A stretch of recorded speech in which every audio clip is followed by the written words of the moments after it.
আমার নাম কালিল সুলিভান। আর ডক্টর জাকির নায়েক বললেন যে শেষ নবী হলেন নবী মোহাম্মদ। আর আমার বন্ধুরা আমাকে বলেছে যে যীশু খ্রিস্ট আবার আসবেন। এই কথাটা কি সত্যি?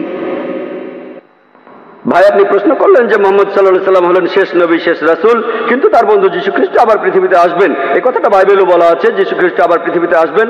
কোরআনের বেশ কিছু আয়াতে এই কথা বলা হয়েছে, যেমন সূরা মাইদার 116 নম্বর আয়াতে বলা হয়েছে। আর সব মিলিয়ে 70টি সহিহ হাদিস আছে যেখানে বলা আছে যীশু খ্রিস্ট আবার ফিরে আসবেন। কিন্তু যে কারণে যীশু খ্রিস্ট আবার পৃথিবীতে আসবেন সেটা হলো খ্রিস্টান ধর্মের যীশু খ্রিস্ট তিনি ঈশ্বরের একমাত্র প্রেরিত দূত, যাকে তার অনুসারীরা ভুল করে ঈশ্বর বলে মানে।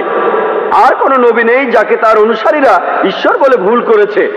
কিন্তু খ্রিস্টানরা তাদের বেশিরভাগই তারা ভুল করে মনে করে যে যীশু খ্রিস্ট নিজেকে ঈশ্বর দাবি করেছেন, আর এই কারণে আল্লাহ সুবহানাহু ওয়া তাআলা তাকে আবার জীবিত করবেন।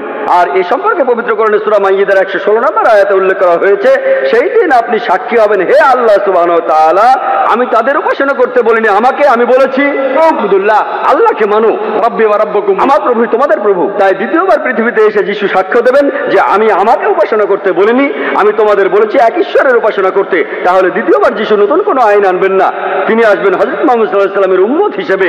তিনিও এই আইন মেনে চলবেন, কোরআনের আইন আর সহিহ হাদিস। তিনি আমাদের নতুন কিছু শেখাবেন না। তিনি পৃথিবীতে এসে সাক্ষ্য দেবেন খ্রিস্টানদের সামনে, আমি নিজেকে ঈশ্বর দাবি করিনি, এখন তোমরা কোরআন আর সহিহ হাদিস মেনে চলবে।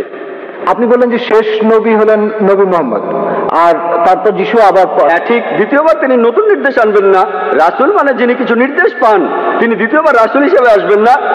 তিনি খ্রিস্টানদের সামনে সাক্ষ্য দিতে আসবেন, আমি নিজেকে ঈশ্বর দাবি করিনি। তিনি নতুন নির্দেশ পাবেন না। আগে তিনি নির্দেশ পেয়েছিলেন ইনজিলে, সেটা 2000 বছর আগের কথা, যেটা বিকৃত হয়ে গেছে। তারপর মুহাম্মদ সাল্লাল্লাহু আলাইহি ওয়াসাল্লাম আসলেন। তাই যখন যীশু খ্রিস্ট এই পৃথিবীতে আবার ফিরে আসবেন, তিনি কোরআনের এই নির্দেশই মেনে চলবেন আর মুহাম্মদ সাল্লাল্লাহু আলাইহি ওয়াসাল্লামের উম্মত হবেন। তাহলে রাসূল হিসেবে, ঈশ্বরের দূত হিসেবে সর্বশেষ হলেন নবী মুহাম্মদ সাল্লাল্লাহু আলাইহি ওয়াসাল্লাম। আশা করি উত্তরটা পেয়েছেন।